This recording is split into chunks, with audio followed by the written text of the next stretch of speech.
One of the most important things in paddleboarding is selecting the right paddle. It's often the first thing that many people buy when they're getting into the sport. Paddles come in all different types of materials. Some of the most popular materials are aluminum, carbon fiber, and fiberglass. Now, aluminum is generally the least expensive because it's a little bit heavier. Great choice for people just getting into the sport. While carbon fiber, on the opposite end of the spectrum, tends to be one of the strongest and lightest weight materials, which causes a lot less fatigue when you're out paddling. It's the choice of most of the elite and professional athletes.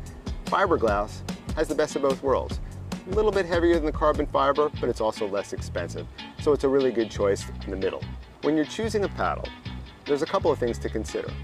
Number one, you want to think about the blade size, because the larger the person, generally the larger the blade.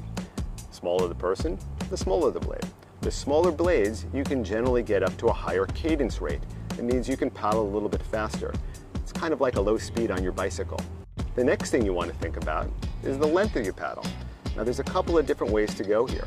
First off, you can get a fixed length paddle, which is cut exactly to the proper length for you.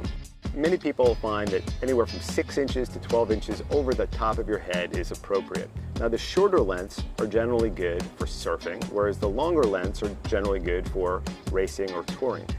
A couple other thoughts. If the paddle is too short, you might find that it fatigues your back more readily, but if the paddle's too long, you might find more strain in your shoulder. So finding that perfect balance is really important. One way to do that is to extend your arm and drop your wrist right over the top of the paddle. Now, when doing this, you want to make sure the paddle shaft is straight up and down and that the blade is lined up with your toes. One great alternative is an adjustable paddle.